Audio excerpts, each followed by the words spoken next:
Aujourd'hui, le truc s'intéresse à une notion cinématographique extrêmement complexe, le cadre. Car contrairement au cadre de l'image fixe, le cadre de l'image animée bouge et nécessite donc la maîtrise de nombreux paramètres. Premier paramètre, l'espace filmique. Vaste sujet que nous réduirons ici à l'essentiel pour vous en faciliter la compréhension. Il se subdivise en deux parties. Le champ, l'espace filmé par la caméra, et le hors-champ, l'espace qui n'est pas filmé par la caméra. Définir le cadre, c'est définir le champ dans le viseur de la caméra. Voilà. Deuxième paramètre, les valeurs de cadre. Pour simplifier et vous permettre de suivre, nous distinguerons 8 valeurs principales. 1. Le plan d'ensemble embrasse la totalité du décor. Plan d'exposition, il est souvent utilisé comme introduction ou conclusion. 2. Le plan moyen ou plan pied cadre un ou plusieurs personnages en pied. Il concentre l'attention du spectateur sur le ou les héros.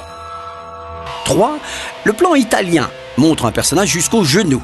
Le genou est-il si important en Italie? Bon, qui sait. 4. Le plan américain cadre le personnage à mi-cuisse. C'est le plan emblématique des films américains des années 30 et 40.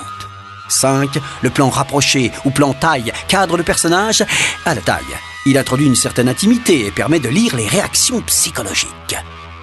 6. Le plan rapproché ou plan poitrine cadre donc à la poitrine. Très utilisé pour les présentatrices à corte, il est surtout utilisé pour les dialogues. 7. Le gros plan.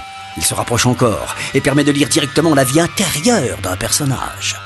8. Le très gros plan ou insert attire l'attention sur un détail dramatique. N'allons pas plus loin pour ne pas vous effrayer. Abordons maintenant un troisième paramètre beaucoup plus flou, j'ai nommé la composition. Sachez par exemple qu'un certain nombre d'or hérité des architectes antiques a permis de définir dans nos cadres cinématographiques la règle des tiers. Pour équilibrer la composition d'un cadre, il suffit de partager ses dimensions horizontales et verticales en 3 parties. Les croisements des lignes de force ainsi obtenus sont considérés comme des points forts de l'image autour desquels on s'efforce de placer les éléments majeurs. La hauteur de la caméra est également déterminante pour la composition. À hauteur du sujet, la vision semble naturelle et neutre. En plongée, c'est-à-dire au-dessus du sujet, la vision est dominante, elle écrase le sujet. En contre-plongée, c'est-à-dire en dessous du sujet, elle le magnifie, le spectateur est dominé par le sujet. Domaine éminemment artistique, la composition est évidemment soumise à la subjectivité de chacun et nous n'en dirons pas plus. Mais ce n'est pas fini. On ne peut pas parler du cadre sans évoquer un 4e paramètre, les mouvements de caméra, qui permettent de modifier le champ dans un même plan. Alors, il existe 3 types de mouvements. Tout d'abord, le zoom ou travelling optique, qui consiste à agir uniquement sur l'objectif d'une caméra fixe. Il modifie l'angle du champ et la taille des éléments de l'image, mais pas leur perspective. Le panoramique, quant à lui, suppose une rotation de la caméra, de gauche à droite et inversement, de haut en bas et inversement, en combinant gauche-droite au bas. Il reproduit les mouvements de la tête et place donc le spectateur dans une situation contemplative.